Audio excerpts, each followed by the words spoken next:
Hello,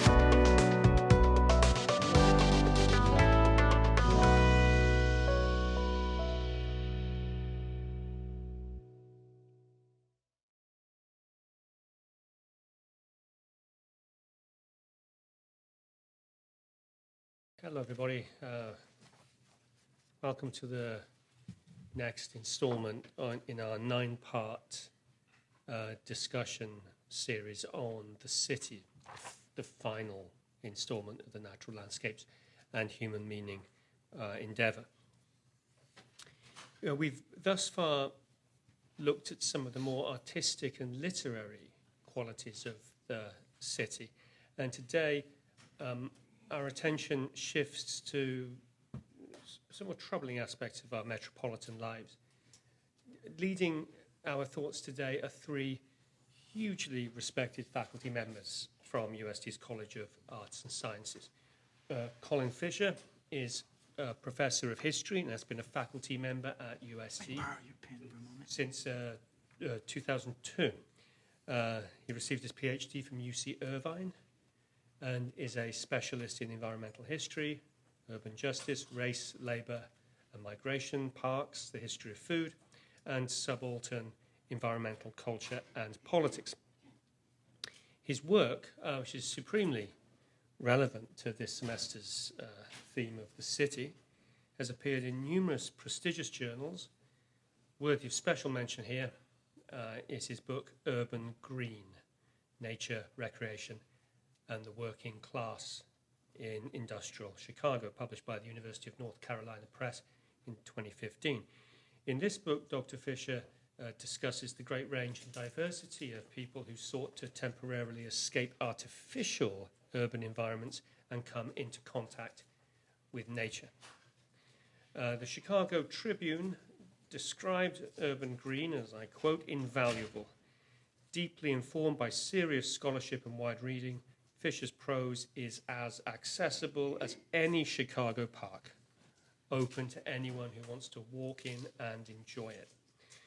Most recently, Dr. Fisher has written on Marcus Garvey's ideas on wilderness. Michael Gonzalez was educated at Yale University and subsequently at UC Berkeley, from where he received his PhD. He has taught at UST for 30 years and is professor and chair of history. His research interests include Cold War history, modern US history, Chicano history, and historical methodology. And the wide range of his interests has produced, to the great benefit of the Humanities Center, I must say, some of our most interesting seminar classes. An incredibly wide range of topics, including mass shootings, sex and the sacred, and postmodernism and the Trump era.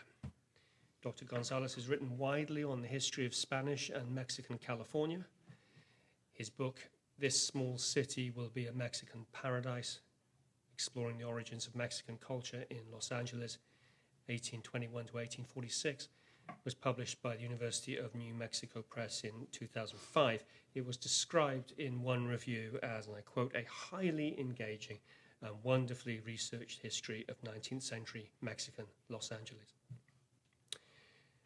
David Syring received his PhD from Rice University in Texas and is professor and chair of the Department of Anthropology.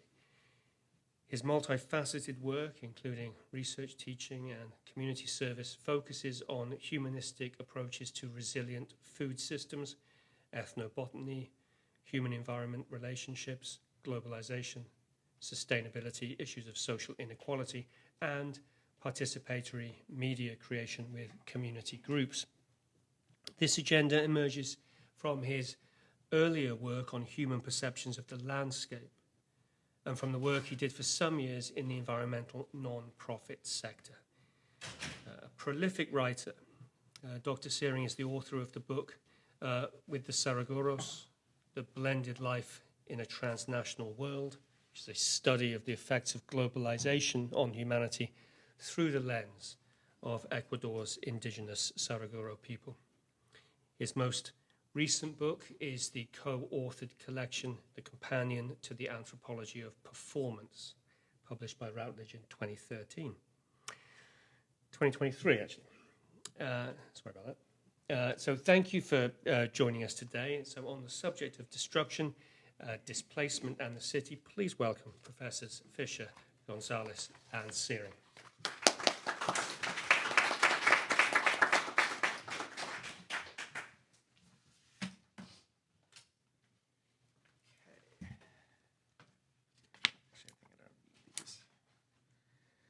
So first, I'd like to thank the Humanities Center for inviting me back.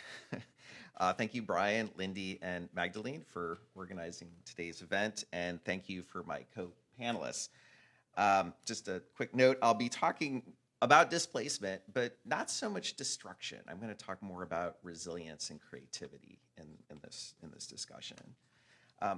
So the question that I want to explore, and this is kind of going back to my book, I felt like it was actually more topical than what I'm working on right now for this series. So if there's anyone who's actually read my book, I apologize in advance. This may be a little bit, you may have heard this before. So the question that I want to explore is how did migrants to late 19th century and early 20th century Chicago understand nature? And to explore this question, first we need a little bit of background. So after the Civil War, Chicago industrializes rapidly. It's a shock city. It explodes in population. And partially the reason for this is geographical, right? You can see here on this map that Chicago is connected to the Great Lakes through the Erie Canal to New York on the one side, and then through the Illinois River to the Mississippi River to New Orleans. It's located perfectly in the center of the country. You couldn't think of a better location, right? So you have these waterways that connect it both to south and east. And also Chicago is at the center of a massive railroad network that extended throughout the United States and connected Chicago to a whole variety of different ecologies throughout the Midwest, the Great Plains, the South. And from the white pine forests of northern Wisconsin, Minnesota, and Michigan, freighters brought forest products.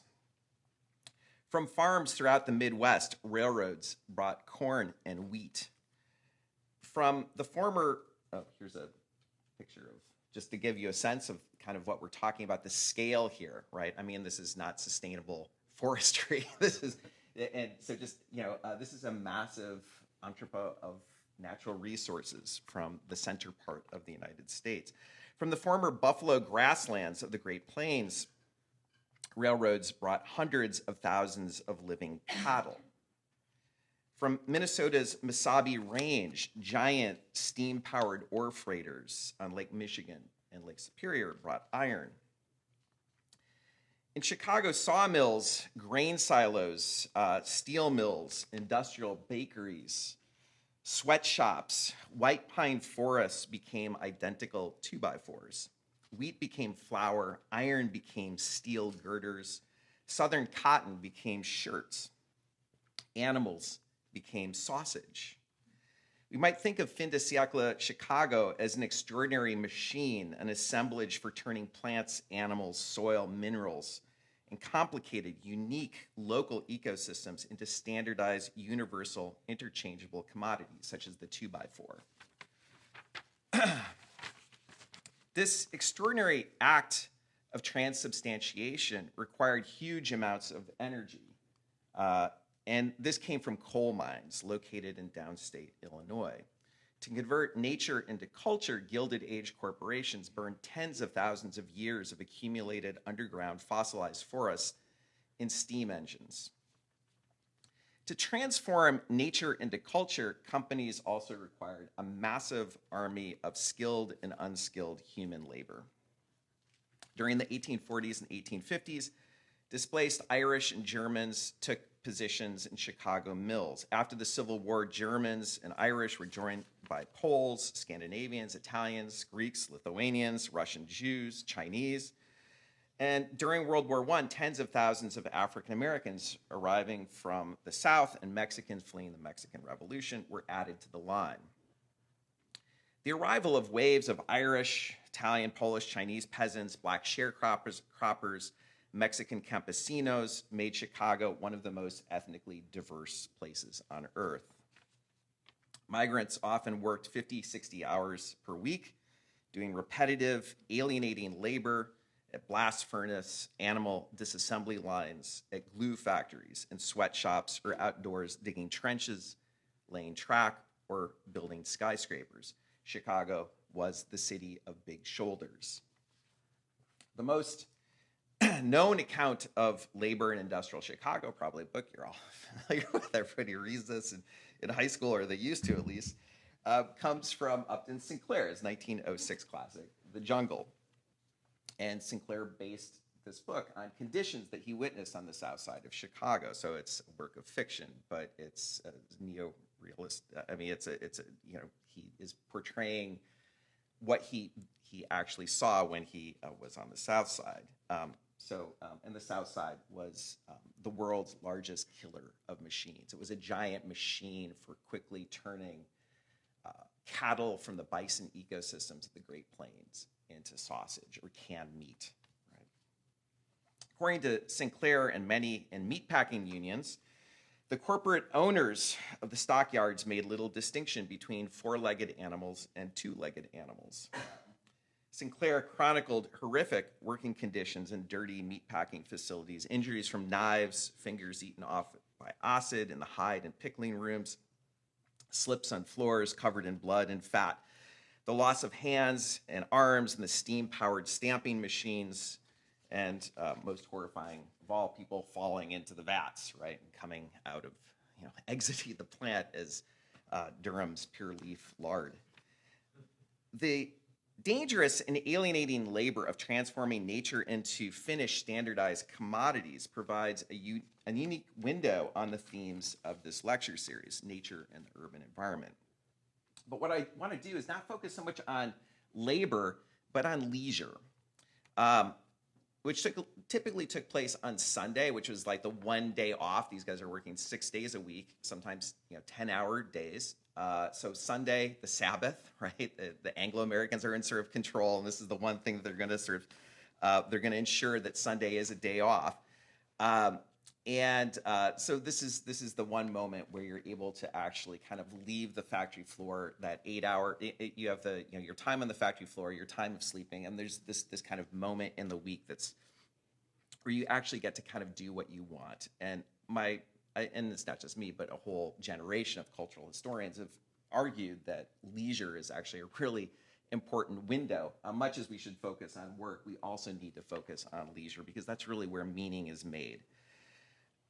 My argument is that, like immigrant labor, immigrant leisure provides a revealing window on nature in the city.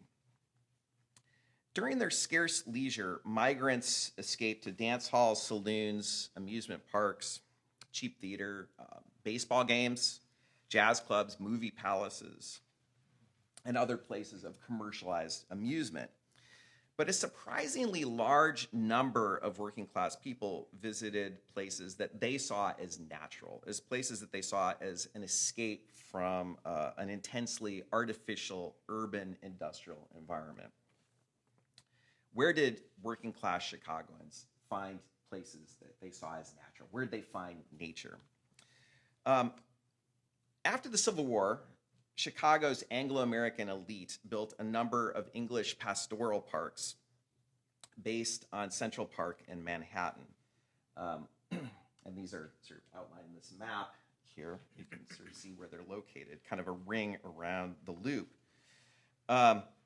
And these landscape architects during the Gilded Age rejected the prairie. They rejected Illinois landscapes as monotonous, as tiring, as exhausting, as an unsuitable place for any kind of romanticism, right?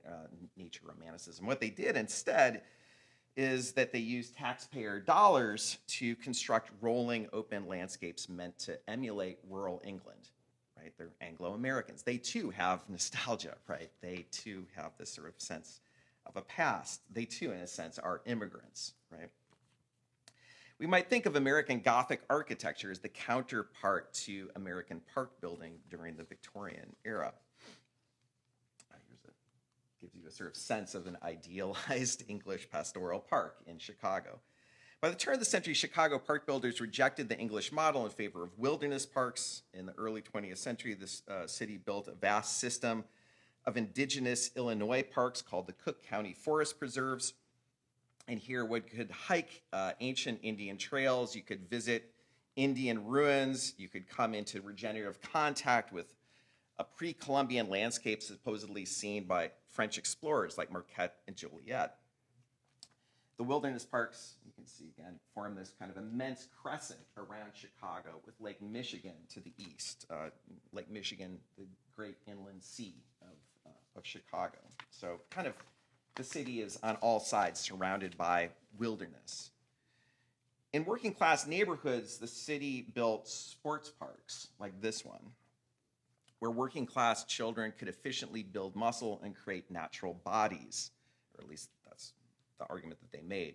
The idea is that these block-sized islands of nature were sort of kind of an ersatz wilderness. They're a place, jungle gyms, tracks, calisthenics, pools, baseball diamonds would help correct for life in an intensely urban, artificial environment that's smoky, that these kids could come to a place like this and get a sense of contact with nature, but also exercise their bodies and maybe undo some of the effects on the human body of living in such an artificial environment.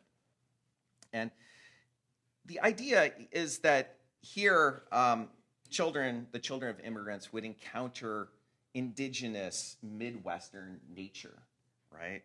That contact with American soil would transform the children of the foreign-born into healthy, naturalized American citizens. I mean, they're literally using the word naturalization, right? This is where it comes from, that it is about establishing roots. It is about having contact with the soil somehow. So that assimilation would come either by visiting a park like this or going out to the forest preserves, even better yet, and there's lots of field trips from the sports parks out to the forest preserves, right? Having contact with that indigenous soil, that this is the way in which you take somebody who's Polish, the children of Poles, the children of Jews, Russian Jews, the children of Mexican immigrants, and you turn them into Americans, right? It is this process of coming into contact with soil. So in addition to these places, immigrants found refuge from the city in private ethnic landscapes.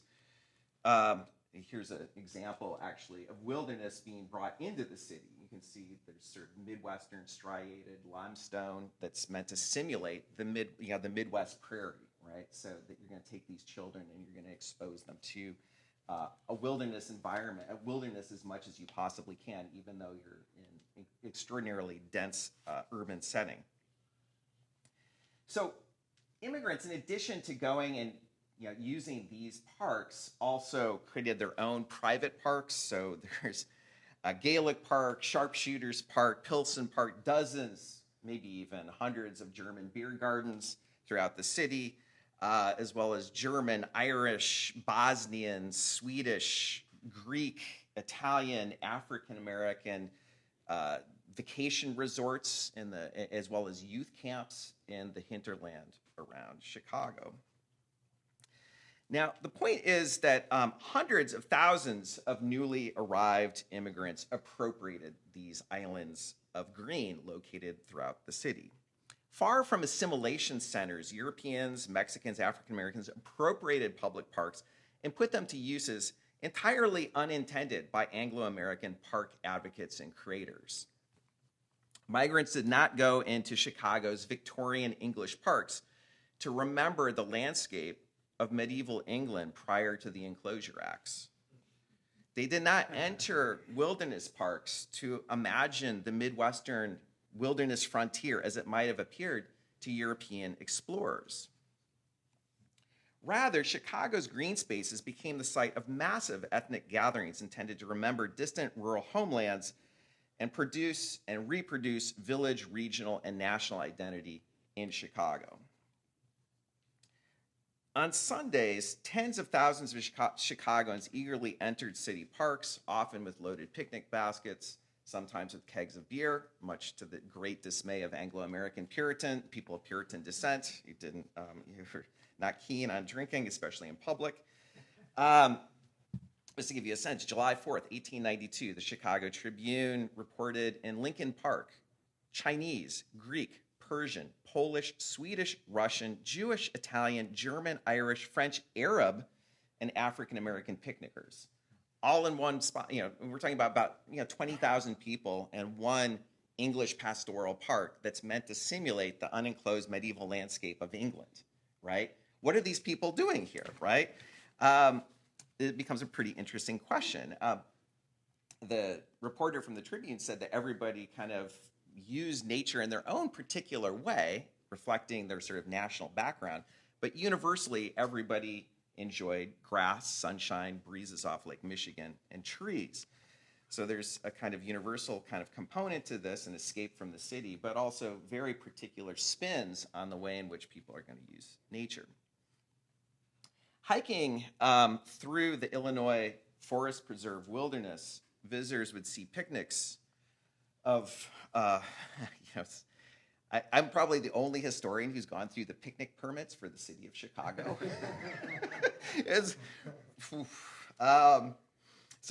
Polish National Alliance, the Italian American Citizens Club, the Persian Hebrew Congregation, the Tatran Slovak Union, the American Sokol, the Lavagninny Club, St. Vladimir Ukrainian Orthodox Church has picnics, Yugoslavian Croatian American Club, the Independent Sisters of Odessa, Circolo de Cultura y Divertimento, the Russian American Citizens Association, Temple Shalom Men's Club, the Circle of Serbian Sisters, Slovenian National Benefit Society, and the Michael Flynn Boosters, just to name a very small number, right, of people who are going out and using wilderness, right? That's supposedly the most American of all places, right? We would see if we entered the forest preserve, say in the 1920s, we would see women in native garb serving succulent roasted lamb at a Greek picnic. We would see a Polish nationalist chronicling sacrifices made in the defense of Mother Poland, a priest giving a Croatian mass, synagogue congregants singing Jewish folk songs, or Mexican couples under the trees dancing to the music of the Macias and Garcia Orchestra. Perhaps in the woods, we might even see the Hungarians portrayed by Carl Sandburg in his famous poem, Happiness. These are Italian women folk dancing in the forest preserves. So this is his poem, Happiness. I asked professors who teach the meaning of life to tell me what is happiness. And I went to famous executives who bossed the work of thousands of men. They all shook their heads and gave me a smile as though I was trying to fool with them. And then one Sunday afternoon, I wandered out along the Des Plaines River, and I saw a crowd of Hungarians under the trees with their women and children and a keg of beer and an accordion. Right? This is not uncommon. This is what he's speaking of. Taking this one day of Sunday and escaping the city and going out to the wilderness, these wilderness parks. Foreign-born Chicagoans appropriated local parks or outlying forest preserves to mark the 1,000-year Viking fertility rite of Midsummer, the Cannstatter Folk Festival, the Irish Our Lady Day and Harvest, Bohemian Pasviceni, Italian Festas, Mexican Independence Day, African-American Bud Billiken Day. These events sometimes drew thousands, sometimes 20,000 people. At national outings, participants danced to live music, watched outdoor pageants, enjoyed Gaelic hurling, German Turnverein, gymnastics, soccer. At their picnic tables, they gorged on massive plates of food and, much to the dismay, again, of city officials, drank steins of beer. Nationalists stood up and gave speeches reminding those gathered of their roots in the soil of the old country and committing those gathered to national projects such as Irish, Polish, Czech, or Ukrainian liberation, or sending aid to victims of war or national disasters. On September 16th, Mexicans gathered in Pilsen Park, where they visited an altar to the fatherland and images of revolutionary heroes listened to speeches about the duties of Mexican citizenship, flew Mexican flags, and in the famous grito, yelled, Viva Mexico. Far from sites of assimilation through mythical contact with indigenous U.S. soil, Chicago green spaces became places to remember the landscapes of the places left behind. In Chicago parks and forest preserves, along the Lake Michigan shore and along the Chicago River, migrants remembered the old sod, Father Rhine, the Carpathian Mountains, the Ionian Sea, the sacred Slavic mountain of Rip, the ruins of ancient Greece, the Lithuanian Curonian spit on the Baltic, or the birdsong of Michoacan. Jews and African Americans who came to Chicago fleeing racial persecution used Chicago parks to recall not only the rural South and the shtetl, but more distant homelands that they had never actually visited, such as Palestine or Africa. So before I wrap up, a few conclusions. First, Chicago workers' turn to nature during their scant leisure reveals deep and often emotional connections to distant homelands. We talk of U.S. immigration history as if it's this one-way street, right? And this does a real violence to the actual what took place. In fact, if you talk to most Chicago migrants at this particular time, they would describe themselves not as immigrants, they would describe themselves as emigrants, right? They have these lasting emotional bonds to the places from which they came. In some ways, going to Chicago is a great sorrow, a necessary one for making money, but it's a great sorrow, right? The roots go back to the homeland. And an interesting irony, I think, is that in Chicago, the foreign-born sometimes became more Irish, more German, more Italian, and more Mexican than they'd ever been back in their homelands, right? So it's something to consider. Second, the Chicago data suggests that it was not simply elite Anglo-Americans like Teddy Roosevelt or members of the Sierra Club who drew an ecologically problematic line between nature and culture and sought to cross it during their leisure.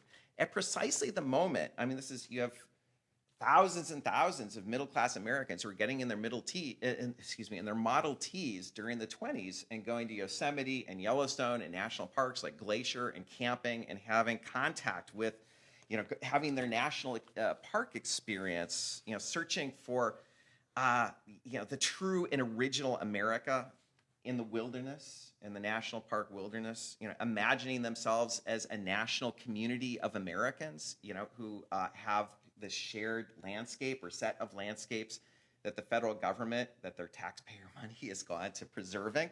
It's an interesting sideline, but just the fact that, or side note, the fact that, we have all of these different sorts of kind of ways in which people are expressing nostalgia for nature, but some of them get to be built using taxpayer dollars, right? If you're Anglo-American, you get to spend a lot of money from the taxpayers to build an incredible system of English parks, right? You don't get to do that if you're Polish, right? Much as some of them would really like to do that. And sometimes they would build a statue or whatever inside one of those English parks, like this with the Polish falcons here. So you have just, precisely at the moment, so many middle-class Americans are sort of imagining themselves as American through this sort of pilgrimage to national parks and sacred contact with the sort of sacred soil of Yosemite and Yellowstone. You have all of these Chicagoans who are entering into urban green spaces and remembering distant homelands and imagining themselves as Irish, as German, Polish, Swedish, right? And during the Great Depression, the American-born children of these immigrants are going to use these exact same Chicago parks and forest preserves to make an industrial working class that's multi-ethnic and multiracial. And park space is absolutely central to the rise of the CIO during the 1930s and the unionization of both steel and meatpacking. During the 20th century, just again, conclude here, during the 20th century, a generation of American studies scholars taught us that an exceptional or distinct American culture emerged from Americans' relationship with nature. The garden, the sublime, the frontier, and the wilderness. There's a whole, American studies, the founding classics in the field were, oftentimes named after these very geographic locations. The machine in the garden, for instance. Nature was supposedly the secret sauce in the creation of a unique and singular American culture. America was supposedly nature's nation, right? According to American studies, the founding scholars in American studies.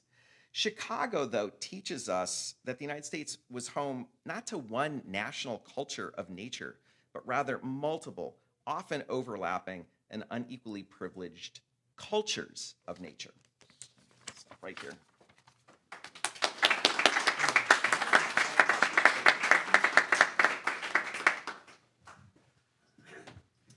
Wow, that was amazing. That's a tough thing to engage with, but actually connects really strongly with a lot of what I'm gonna present to you. Let me find my presentation here.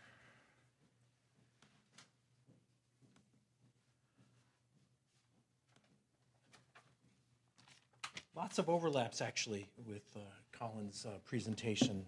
So I'm an anthropologist. I tend to focus on very small pieces of things.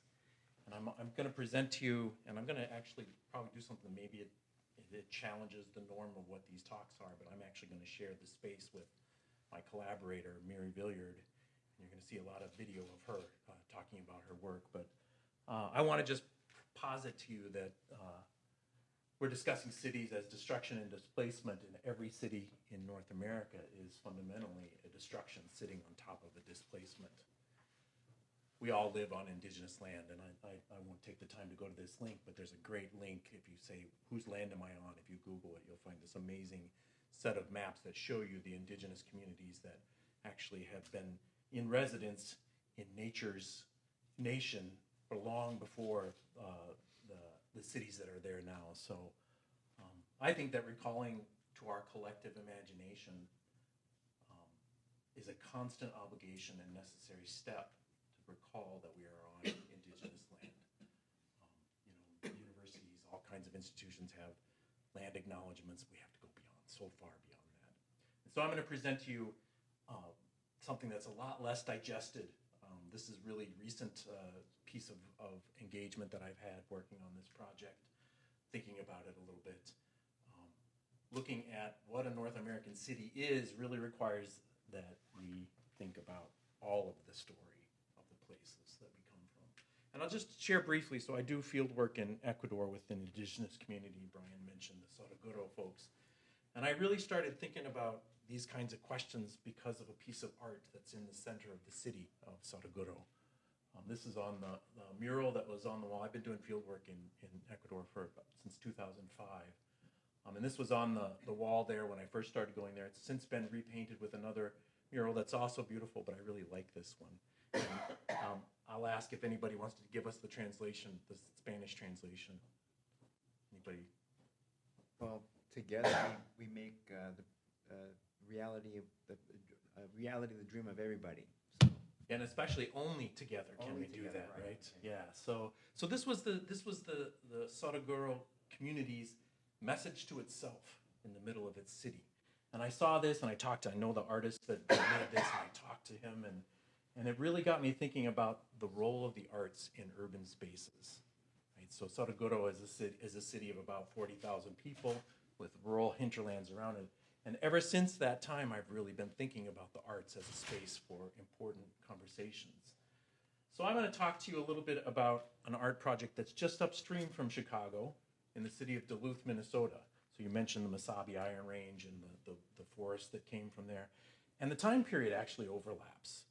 So this is a contemporary piece of art, but it's referencing that time period where Chicago was being created, where we were creating our sense of identity, while the indigenous communities that were actually on that land were having a different experience. Right? So I want to highlight this particular project by the artist Mary Villiard, who is she's direct descendant. She lives at she's direct descendant from the Fond du Lac Reservation of the Anishinaabe community. in Duluth, Minnesota, and has a huge amount of community-engaged art. I'm just showing you one piece of her work, but she is one of the most powerful artists that I've encountered in any medium for creating community.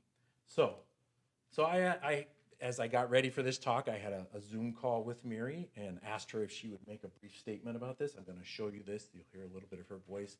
Then I'm just going to give you a little bit of context for why I think it's important for us, if we're thinking about cities, to think about Indigenous perspectives. And then I'm going to give Miri the rest of the floor. So here's a brief introduction to her project.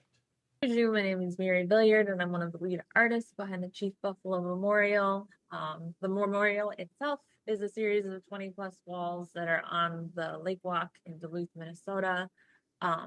Intention-wise, our goal was really to be an embodiment of the land acknowledgements that were happening in Duluth when the project started, which was in 2019. We often reference Chief Buffalo and the ceded territory of 1854 in our land acknowledgements, and not a lot of people have a place to go to actually like look up what that means. And so the walls became that. They were painted by over 500 different community members, and then really a product of the leadership that I shared with Awana Gijik Bruce, Michelle Defoe, and Sylvia Houle as my collaborators.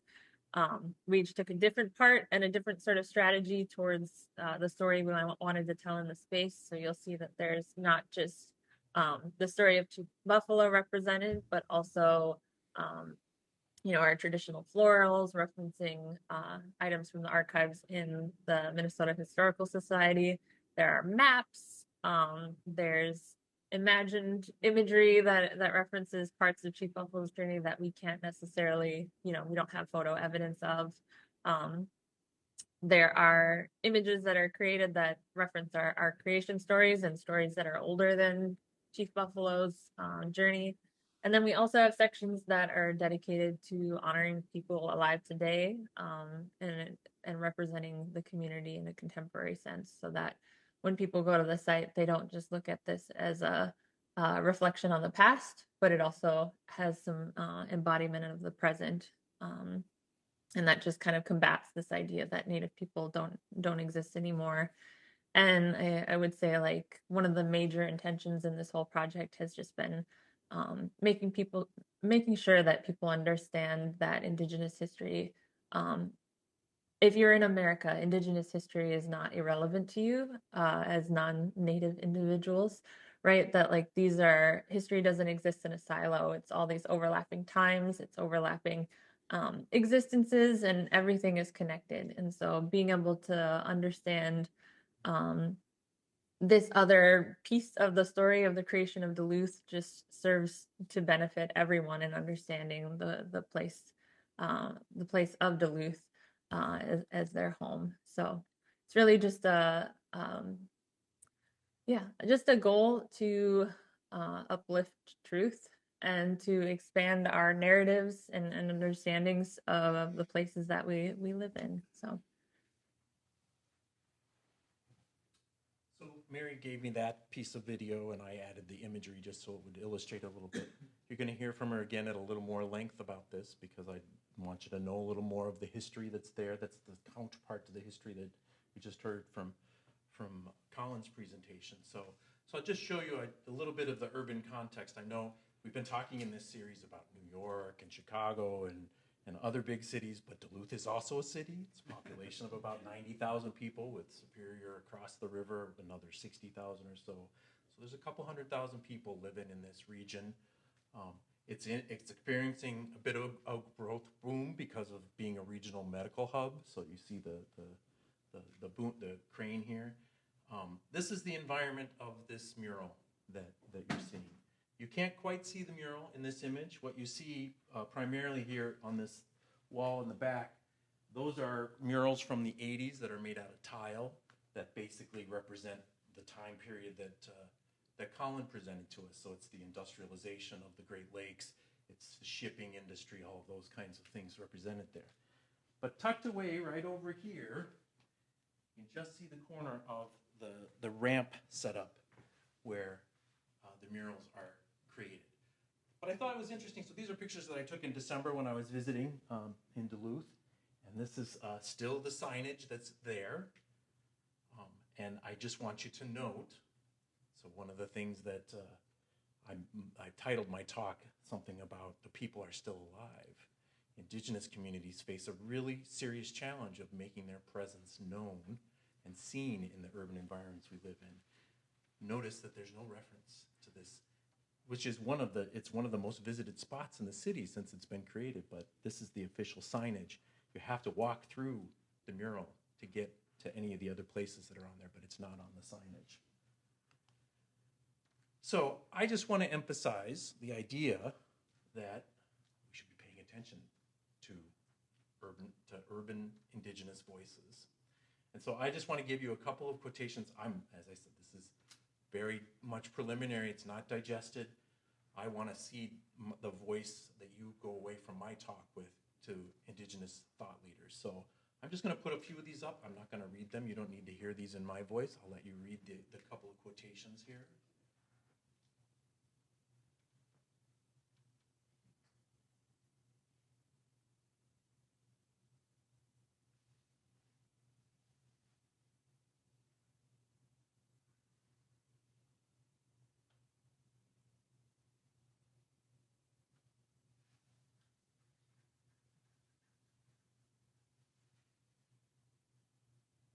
Just emphasizing the idea of the invisibility of indigenous identity.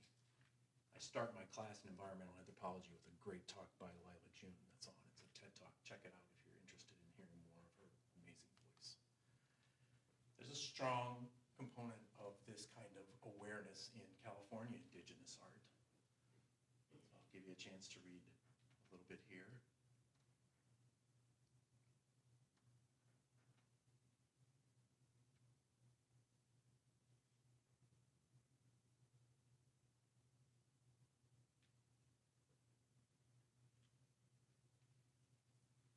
So I'm new to San Diego. I just moved here in August. I'm really excited to learn more about this, but I'm an absolute beginning student understanding the indigenous history of this region and the activist movement of indigenous art that's here. But it's a stunningly rich tradition.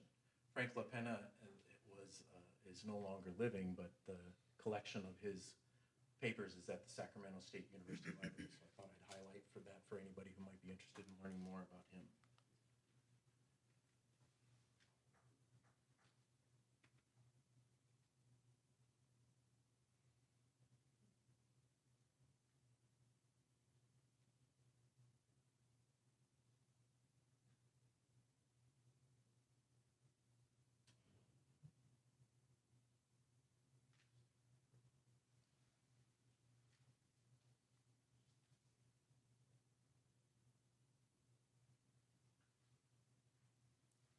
L. Frank is an active artist currently and an important figure. So I just wanted to highlight her work. I'm also highlighting that she spoke at the Pioneers Conference, which is actually coming up this week. I'm leaving on a plane tomorrow to go to the Pioneers Conference in Berkeley to hear more from many indigenous leaders and other leaders in the environmental movement around some of the kinds of questions that we're grappling with in this series. But I'm going to end my quotation flow with this one.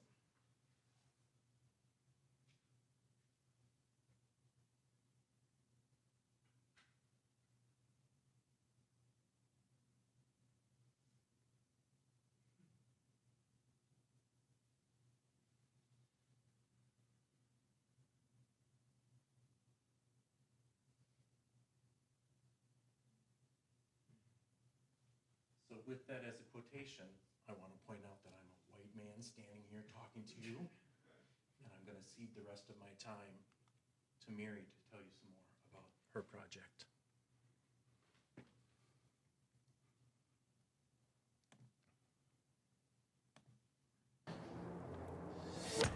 Wonderfully beige. You can see remnants of the beige over there. The entire thing always gave me prison vibes, but in a way, like the beige contributed to that.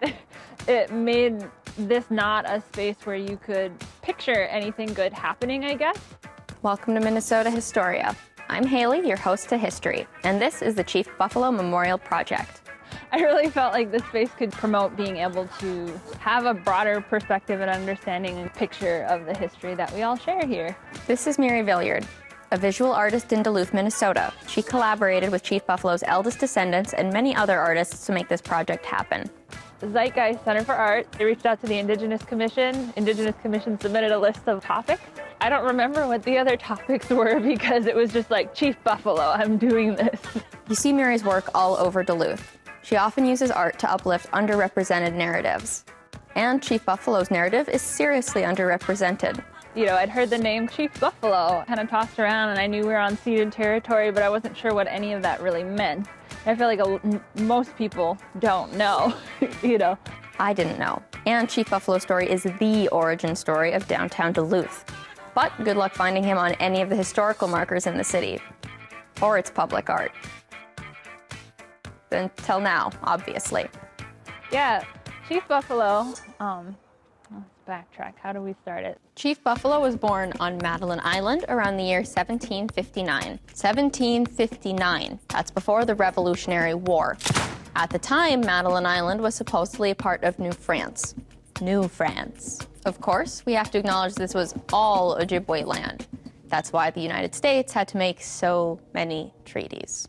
This wall is still in progress. It's a map of the different treaty territories. Anywhere you go in the United States, it's like there's some sort of treaty that is the law of the land that allows it to exist. Treaties don't give rights to Native people. It's actually the opposite. It's the tribes giving rights to settlers, basically, to exist like in the same space as them. Chief Buffalo led the Lake Superior Ojibwe for nearly half a century, signing a series of treaties with the United States between 1825 and 1847. Minnesota Territory was established on March 3, 1849, and Minnesota became a state May 11, 1858. In between those two dates, you will not be shocked to learn that a lot of nefarious happened. So Minnesota's still a territory. They've got written into law plans to remove Ojibwe people from Minnesota because they're like, look at all this land, like, this is going to be ours. They come up with this scheme, and it's like, it's documented. Like, they intentionally moved the point at which Ojibwe people could get their allotments, which were like, you know, food rations and things like that, because obviously they're like blocking Native people from accessing the land and using it themselves. So they need allotments and rations for food. They moved that point up to Sandy Lake. Sandy Lake is not close to Madeline Island or Lake Superior. It's not close to anything. Look, I'm sorry if you live there now, but at the time, its remoteness was the whole point of it. It's hard to picture when you're talking about it, like, oh, they had to go for a walk to this place. Well, it was months of walking, you know? And so people went on this journey, they get there, and the food was intentionally, like, poisoned. It was literally rotten food, and so people died from that, and then they had to make the journey back, and over 300 people end up dying on this journey. It was called the Sandy Lake Tragedy, or the Ojibwe Trail of Tears, killing people off like slowly, all intentionally orchestrated by the Governor Ramsey, who a lot of our places are named after. And so Chief Buffalo saw this. He's about 90-something years old. He decides he wants to do something about it, and gets the support from all the different tribal communities in the region to make this trip to Washington, D.C. to tell the president, this just happened, our people are being killed here, and we don't want to be moved anymore. That pictograph that's right there was the pictograph that he carried on his journey to Washington, D.C. Symbolically, it's basically a representation of all the different tribal leaders kind of like signing off, so their hearts and minds connecting to the crane. A lot of people think that the crane represented Chief Buffalo. He was actually Loon Clan. You see the strand that's coming out of the eyes, basically, the vision of the crane connects to whoever is holding the pictograph. And so Chief Buffalo is the one that is holding the pictograph. And so the art is like this moving piece that, like, whoever holds it is the voice of all of the folks there. So along the way, people hear about this elderly man going on this quest And so people are like expressing their support, and word gets to the president, and the president meets with him. And in that meeting, we get the Treaty of 1854, which establishes a lot of the tribal reservations that we have in our region across Minnesota. The Treaty of 1854 guaranteed that Ojibwe people would not be moved west at a later date. They also retained their rights to hunt, fish, and participate in traditional activities. Of course, Minnesota ignored that part of the treaty until they were sued. Then on the red, you see the different reservations, essentially. Please note that downtown Duluth is not in red on this map. In 1854, Chief Buffalo was given his choice of land in northeastern Minnesota. I think Point of Rocks was the point at which it was kind of like, look out from here and from this spot to this spot. And what now is Duluth, the president was like, here's this plot of land, and you can use it, for whatever you want. It's Chief Buffalo's reservation. He ended up, I think, giving that plot of land to his son-in-law, Benjamin Armstrong. And then from there, it's kind of like, what happened? I don't know. Yeah, it gets murky. According to the Duluth Herald, someone sprinkled an unidentified powder into Armstrong's eyes while he was asleep. He went blind. Seeking money for medical treatment, he sold off his land to several traders. At least one of them never even paid him. There's a lot of different stories about what went on, but essentially we're in Duluth now. Which brings us to 2018, when the Duluth City Council renamed Lake Place Park, a forgettable string of nouns, to Gitche-O-Dea King, which means a grand heart place. And so that was another initiative by the Indigenous Commission that took almost a decade to get through to the city that this would be renamed. The Chief Buffalo Memorial Project began the following year on a beige walkway that connects Gitche-O-Dea King to the Lake Walk. I think once the naming of Gitche-O-Dea King happened, things started setting into motion in ways that people maybe didn't expect, which is the significance of an action like that. Something as simple as changing a place name suddenly piques people's interest enough to support a project that moves the park a little bit further down, or that recognition further down. Did you do this? This feels like maybe a rice field. Yeah, it is. So ricing, we got a powwow, a sugar bush on the side. Yeah. I didn't do all of them. I have help. So community helped paint this one. We've got 2 artists from North Dakota who came up and did this. Oh, yeah. So when I do mural projects, we spend a lot of time as tour guides telling people what is the significance of this project and answering questions. So we have the Thunderbird, a water panther, and so they're like Ojibwe sort of mermaids. We did this community painting session. We got the loon for Chief Buffalo. This is Herb Pinde and his son, Ricing. This is a youth at a powwow. Jonathan Thunder and Tashia Hart. I wanted it to be immersive, and I wanted it to not just talk about Chief Buffalo, but there's pieces that are people who are alive here today. I think it's Arnie Vinio and Jim Northrup at a sugar bush, but it's just their feet. So, and then secretly, kind of back here, this is Chief Buffalo smoking his pipe. The Buffalo family also really wanted Chief Buffalo to be remembered in this space, and to see something about his story here, because he does have that kind of Duluth connection. So yeah, that's why Chief Buffalo's murals are here. Other episodes of Minnesota Historia include Duluth. So, as I said, I violated some norms here, but I think it's more important for you to hear from Miri than from me. I just want to, by way of conclusion, I just want to land and point to the fact that this mural existing has led to other murals being created in the city, other spaces. A local bookstore has a huge mural that's just about reading, but it's an Indigenous mom with her kid on her lap. And there are other murals. There's actually a huge mural by a group called Insurgents that's LA-based, of Indigenous artists, that is on the side of the American Indian Community Housing Organization. It's a waterkeeper, a woman waterkeeper, with a red hand painted across her mouth, which is a symbol that's been used really effectively. So changing the name of a place in an urban space, creating a space for art representation, can change the entire cultural representational landscape.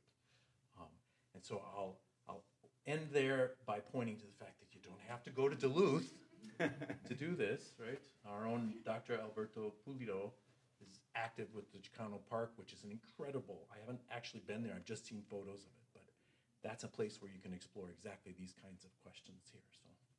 So thank you for your time.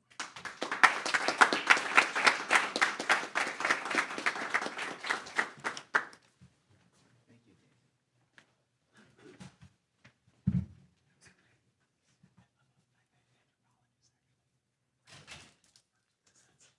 Okay, my friends, my name is Michael Gonzalez, and I want to thank Brian and my colleagues for their wonderful talks. And they lift you up. I might have to bring you down because I'm talking about Donald Trump, and where Colin and David talked about resilience and resistance.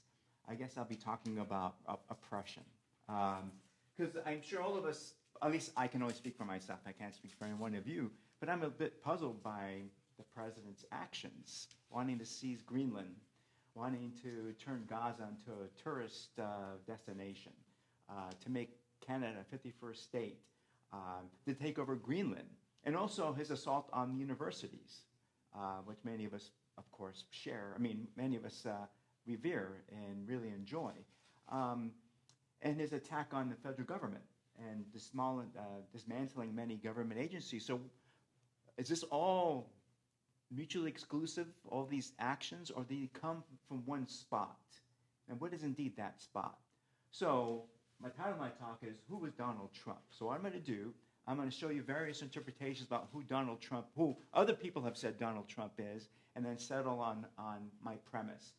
So how do we go forward here?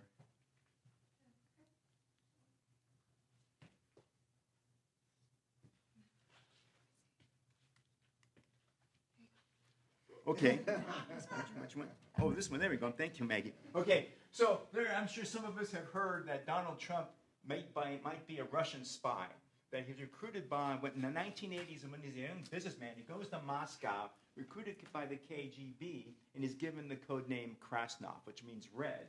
And here, I mean, granted, this is fanciful, but it shows, this is an AI-generated image. It shows Donald Trump and Vladimir Putin enjoying an intimate moment on Valentine's Day, which sort of testifies to his close ties, if he's indeed a Russian agent. What else can explain President Trump's destructive tendencies to destroy everything in his path, from universities to government agencies? So perhaps he's in the employ of the Russian security services, that is the FSB. Oops. Or, this is another example. I'm sorry, I had to pick some really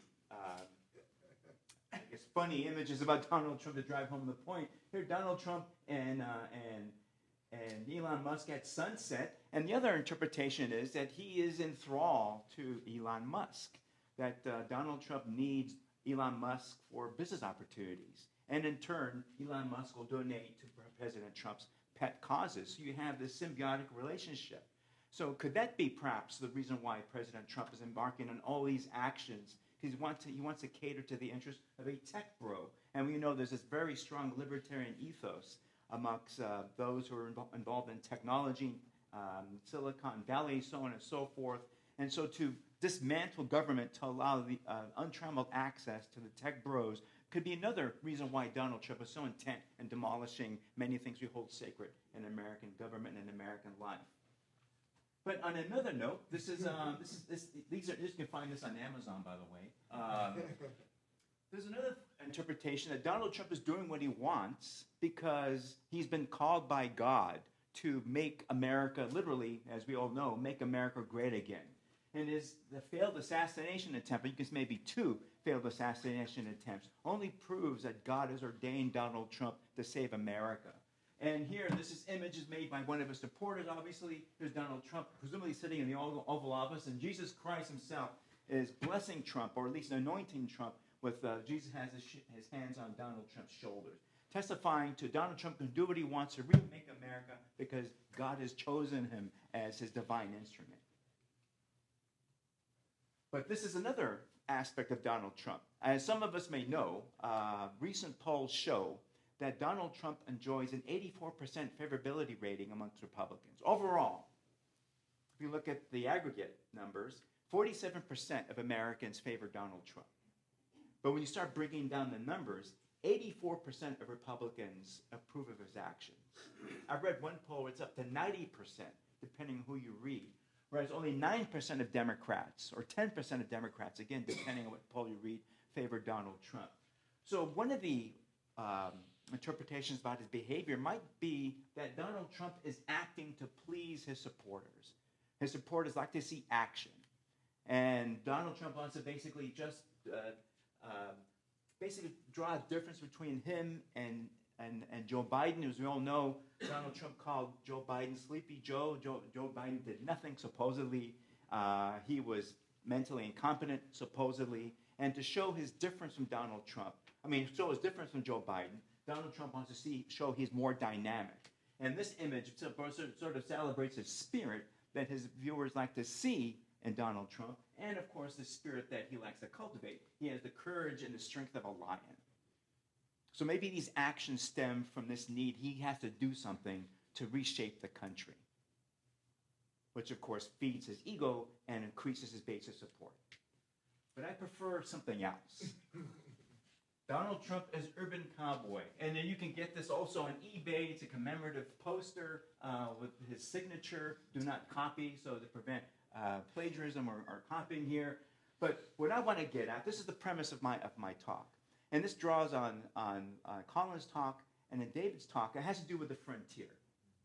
But Donald Trump's interpretation of the frontier and how his supporters see the frontier.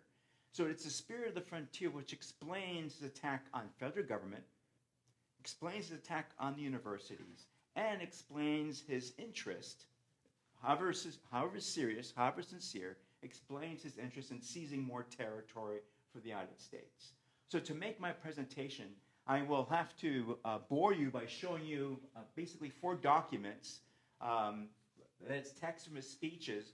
His 2017 inaugural address is a short passage. His 2025 inaugural address, which is just recently, and then a speech he gave at the base of Mount Rushmore on July the 4th, 2020, and one of his first executive orders he signed on January the 20th, soon after he was inaugurated as president.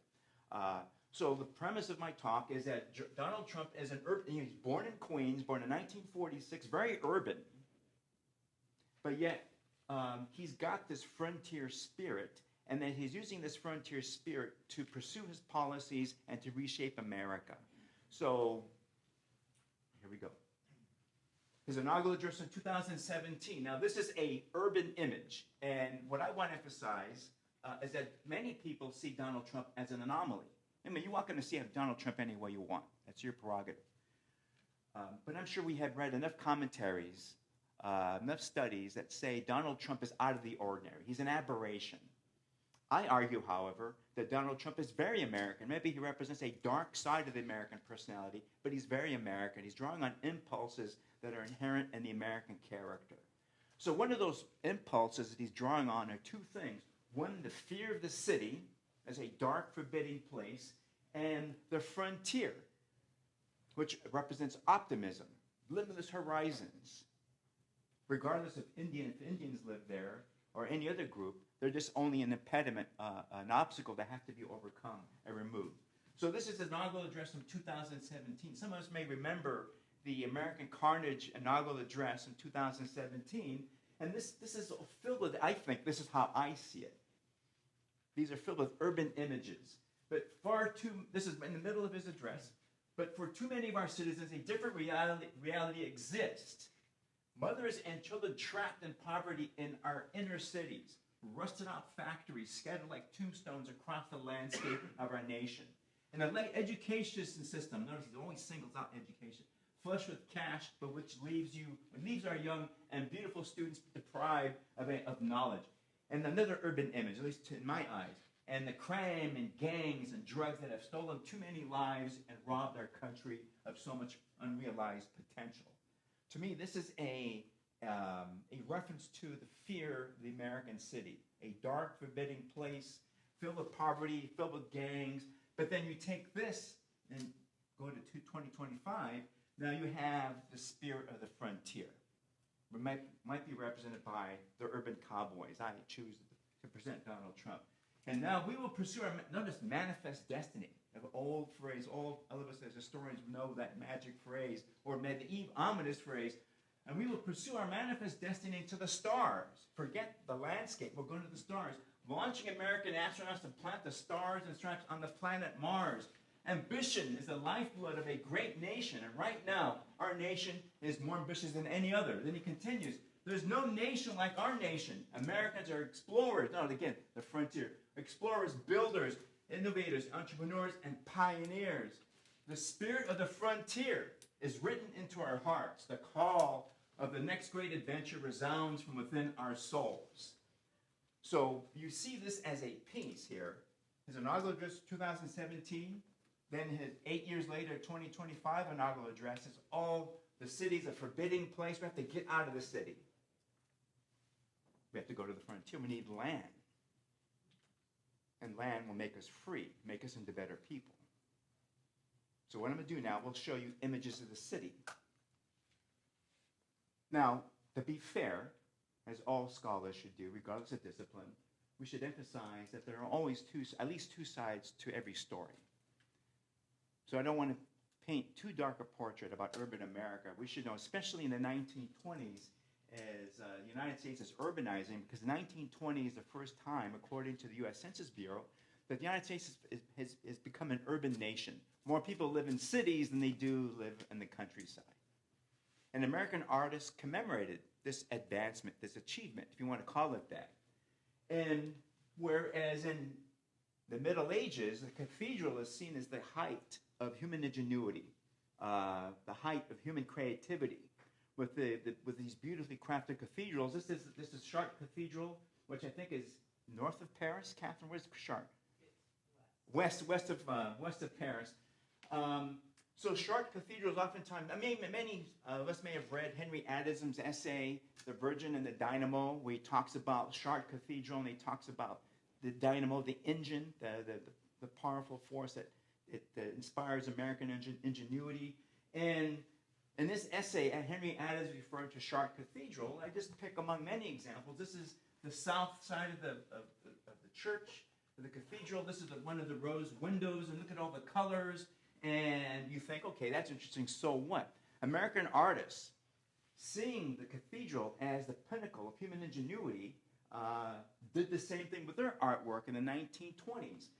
This is Joseph Stella from Brooklyn, and this is from 1922. It's the Brooklyn Bridge, and you can see how the Brooklyn Bridge is represented as, at least in my eyes, perhaps it echoes Chartres Cathedral.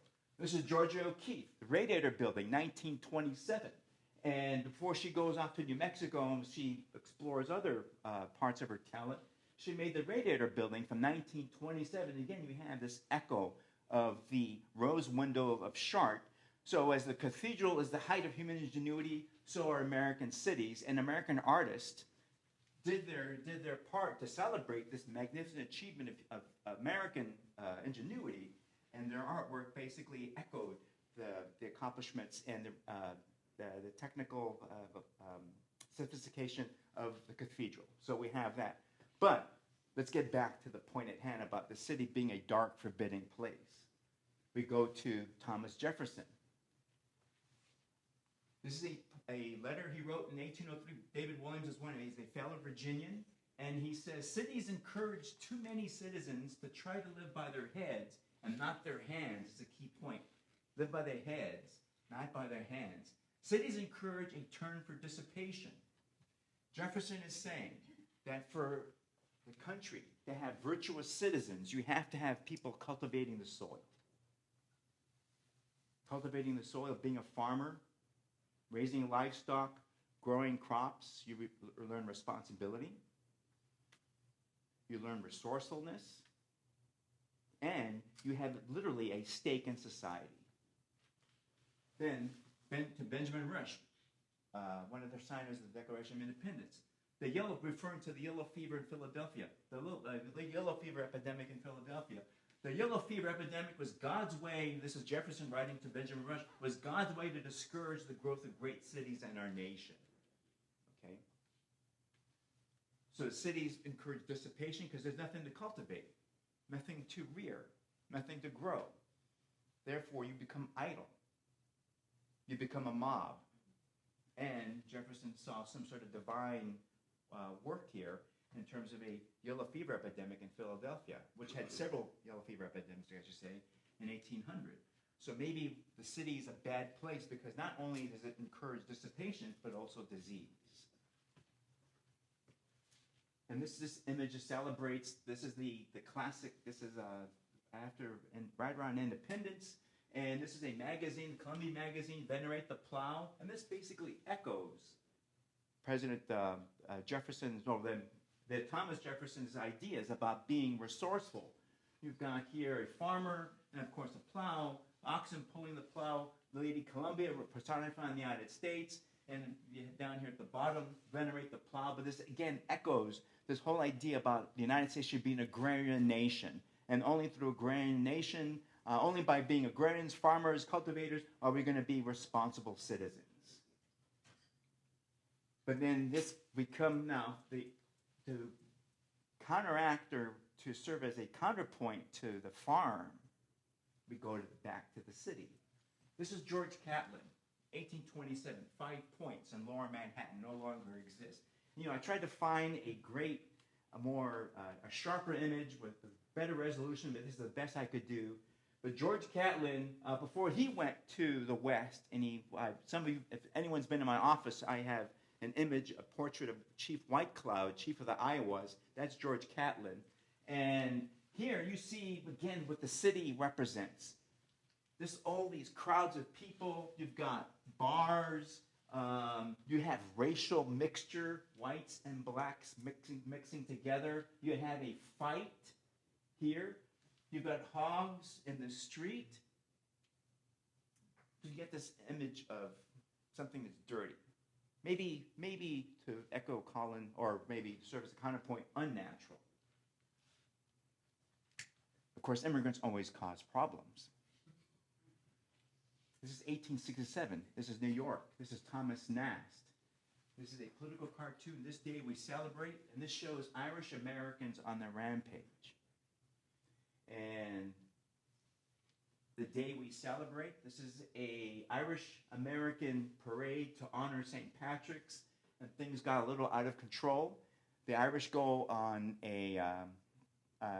start a riot, and they are beating up their Anglo-American counterparts, or maybe I should say Anglo-Protestant counterparts. And if you look closely at the Irish, they're represented as apes. One of the classic caricatures of Irish during the first part of the 19th century, apes become the representative of what the Irish Americans were. There's even a theory saying the Irish aren't even European; they emanate from Africa. And since they drink, they commit acts of violence, they can only be African. They're not necessarily European. And this Thomas Nast cartoon sort of emphasizes this point about the Irish and their savage tendencies, which might be African in origin. And in popular, we can spend hours, but I'll just spare you the experience. We can talk about even in popular culture. I enjoy, maybe you do too, the Batman movies made especially by Christopher Nolan. And I'm sure some of us noticed that how in these movies, how Gotham City is always a dark place. Dark, forbidding, almost claustrophobic. And here is a drawing of what Gotham City, how Christopher Nolan wanted to represent the city of Gotham City to movie viewers. And then one of my movies I teach when I talk about California history is the Blade Runner from 1982. And I'm sure we've seen the Blade Runner, but the movie opens with this: how LA is basically LA in 2049. Los Angeles is covered by this toxic cloud, this dripping with acid rain, and the city's also dark and forbidding. It's wet, it's cold. And this is one from the opening shot of the movie, showing you LA as a dark, forbidding place. So that brings us back to Donald Trump now. If the city is indeed a forbidding place, as perhaps represented by his inaugural address in 2017, and he's drawing on these ancient impulses in American life, would that help us explain perhaps this? Maybe he himself doesn't even know why he's doing it, but does it explain this fascination for American expansion? And this leads to the presidents, who President Trump seems to have,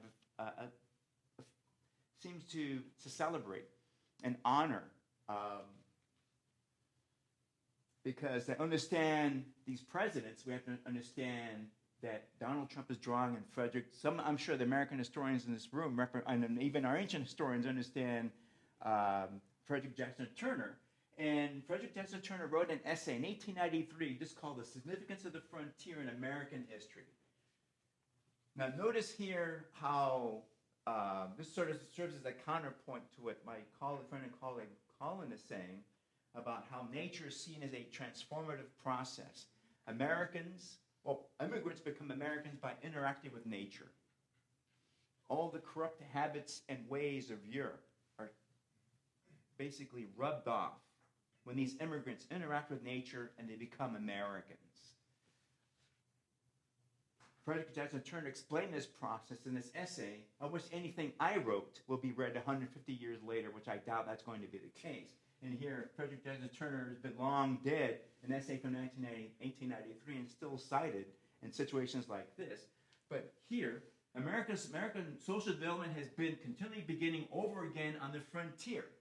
This perennial rebirth, this fluidity of American life, this expansion westward, these new opportunities, its continuous touch with the simplicity of primitive life, furnish the forces dominating American character.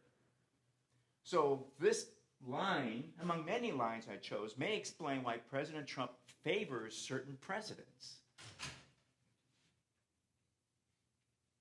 On July 4th, 2020, President Trump, during his address, singled out Thomas Jefferson for praise. Why? Thomas Jefferson ordered American warriors to crush, not sailors, warriors to crush Barbary pirates. He doubled the size of our nation with the Louisiana Purchase, and he sent the famous explorers Lewis and Clark into the West on a daring expedition to the Pacific Ocean. And to show you the significance of the Louisiana Purchase, this is the modern United States. You can see how much territory Jefferson purchased, without congressional approval, by the way, in 1803. You can see this vast expanse of why maybe this territory, this seizure of territory, acquisition of territory, appeals to President Trump. In the Oval Office, another president that's received prominent placement is Andrew Jackson. President from 1829 to 1837. And I'm sure many of us know about Andrew Jackson's treatment of Native Americans. And this, well, again, I apologize for the poor quality of the map, but between 1814, when he was a army general or militia leader, depending on his status, till he was president, this map basically illustrates how many times he displaced Native Americans. From being a soldier to a statesman, how many times he displaced Native Americans. The Seminoles in Florida, the Cherokee Creek and Choctaw in the American Southeast, and he displaced many of these in fact, all these populations in these areas were then moved to what is now Oklahoma. But the point remains that Donald Trump has chosen to have Andrew Jackson having private place in his office. Again, a reference to territory. Taking over territory. Is Donald Trump perhaps dreaming about territorial expansion to get Americans out of the city? The city is a dark, forbidding place. We have to be renewed. Our country has to experience a rebirth. Hence, maybe this again, he may not even know what he's doing, but he's responding to some ancient memory, some part of American history in his actions. Then we go here. The Mexican Cession of 1848. Another president now has pride of place in the Oval, or I think this is the Green Room, actually. Here's James K. Polk, who use the word provoked the Mexican-American War, which resulted in Mexico losing half its territory. So when President Trump became president of the United States, he had James K. Polk's portrait put in a prominent place in the Green Room, where President Trump holds, conferences, and where the infamous Vladimir Zelensky encounter occurred, that was in this very room. So you can see here that James K. Polk, who was the author of the Mexican-American War, resulted in the acquisition of half of Mexico. William McKinley.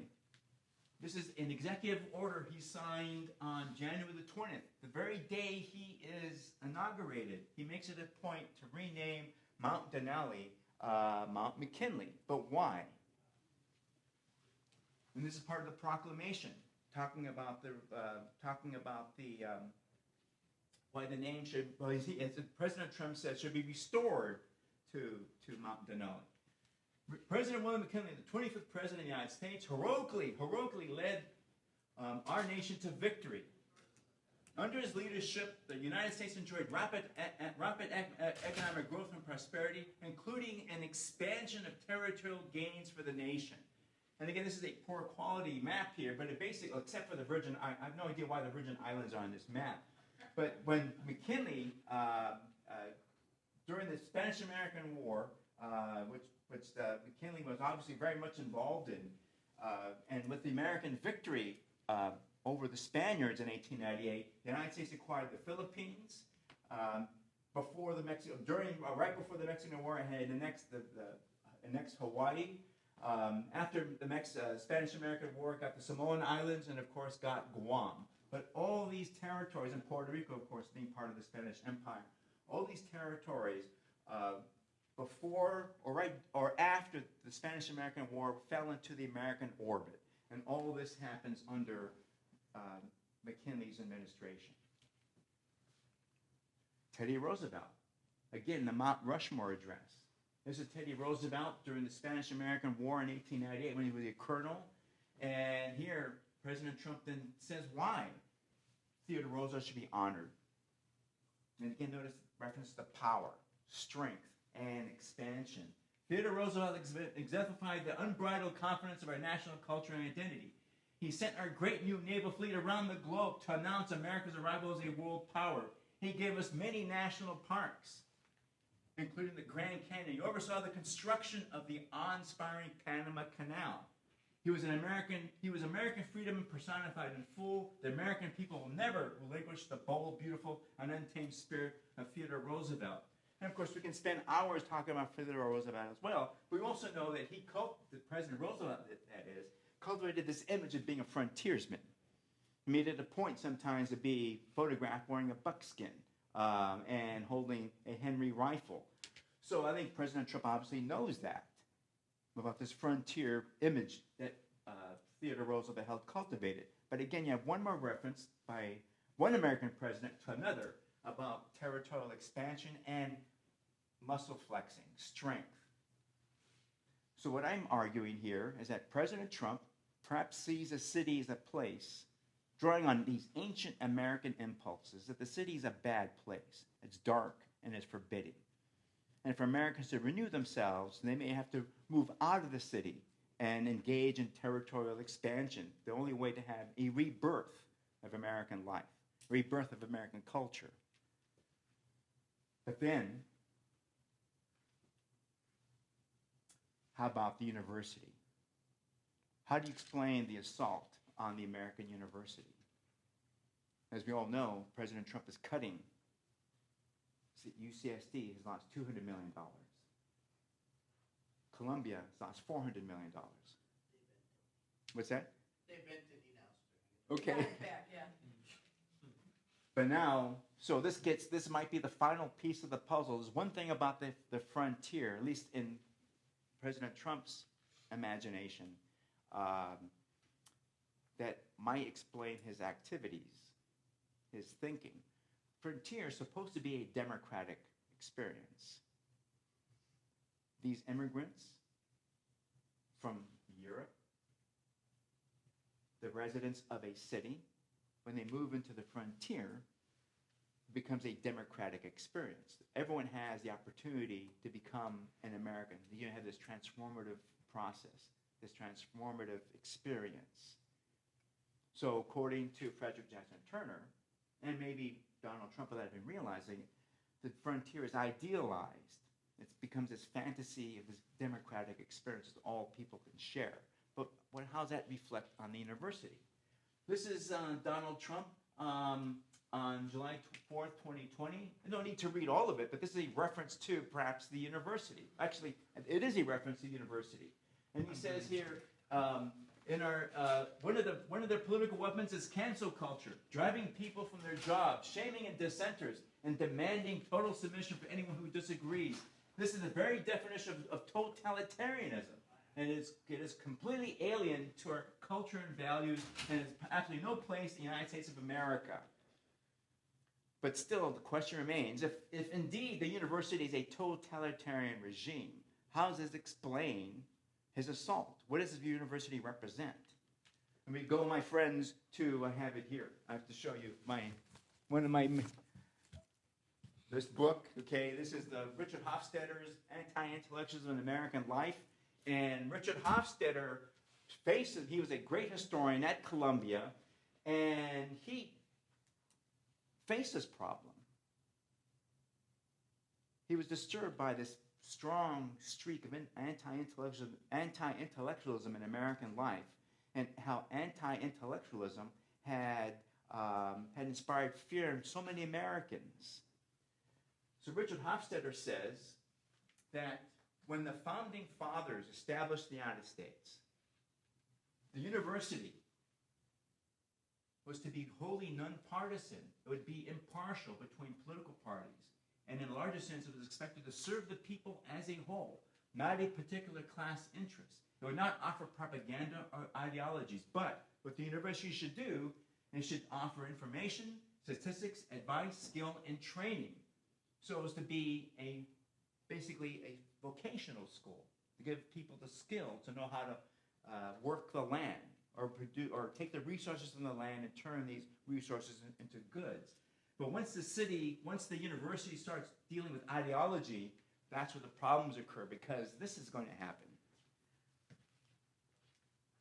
This is Richard Hofstadter talking about the Republican Party, the Progressive Party, which is aligned with the Republicans, in 1914.